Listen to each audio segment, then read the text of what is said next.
Moi, je dis, ce que je vais dire, ça ne va pas faire plaisir à l'entraîneur national s'il regarde ça, mais c'est la vérité. Vous pouvez demander à tout le monde. On n'a pas vu le même match. Lui et moi, on n'a pas vu le même match. Moi, j'ai vu une équipe tout à fait moyenne. J'ai vu une équipe où ça manquait de liant, des joueurs qui ne se retrouvaient pas sur le terrain, face à une équipe de la République centrafricaine qui, tout de même, moyenne d'âge 22 ans, de joueurs de 17 ans, qui a posé des problèmes qu'on a pu résoudre. Or, il doit bien y avoir une période, il y a du doute au sein de cette équipe, à l'entraîneur, et c'est ça le travail de l'entraîneur et du staff technique, à trouver des réponses aux difficultés qu'ont les joueurs actuellement à pouvoir mettre collectivement leur talent individuel au service d'un talent collectif. Et ça, c'est le plus compliqué. C'est une réaction disproportionnée. Elle était inattendue pour moi, première des choses, parce que la question était destinée à Mahrez, à Riyad Mahrez.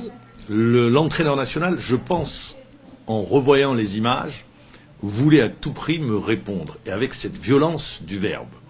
Parce que, premièrement, la question ne lui était pas adressée. Il demande, c'est réfléchi, il demande à Mahrez de ne pas répondre, et il prend la parole avec une violence inouïe. Taisez-vous! Taisez-vous! Taisez-vous! Taisez-vous!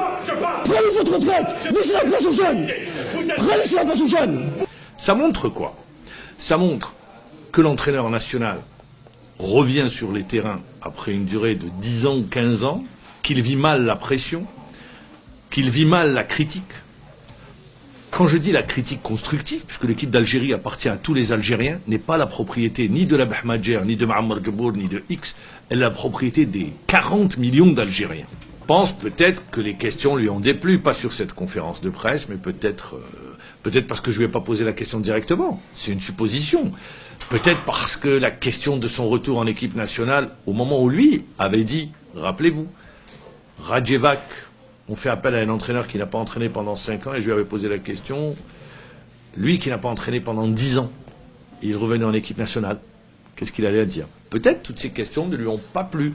Sur le fait qu'il dise une équipe en reconstruction, oui, elle est en reconstruction. Je dis, quand on regarde la composante de l'équipe, vous regardez, c'est pas une équipe qui a beaucoup changé en termes d'effectifs, sauf cette fois-ci. Ouais, elle change en termes d'effectifs, on a fait. Mais si vous reprenez sur l'année avant l'année 2017, c'est des joueurs, tout le monde disait, il y avait une marge de progression, ils pouvaient faire un deuxième mondial. Après, il y a eu ce qu'il y a eu. Ah, il était choqué, il était gêné parce que la question lui était adressée.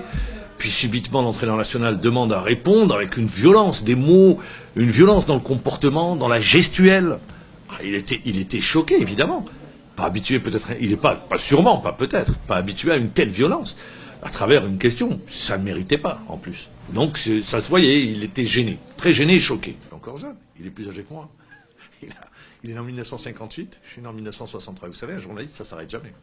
Il oublie que nous avons des enfants, que nous avons des familles, que quand il dit « j'ai du respect pour tout le monde, sauf pour vous ». Pendant la conférence, il y a eu une solidarité de l'ensemble de la corporation. L'association de la corporation, beaucoup d'entraîneurs m'ont appelé, de présidents de clubs m'ont appelé pour montrer leur solidarité et leur désapprobation par rapport au comportement de l'entraîneur national. Ça fait plaisir, bien évidemment, que la corporation soit unie autour. C'est vrai, on n'a pas accepté que ce soit moi ou quelqu'un d'autre, peu importe.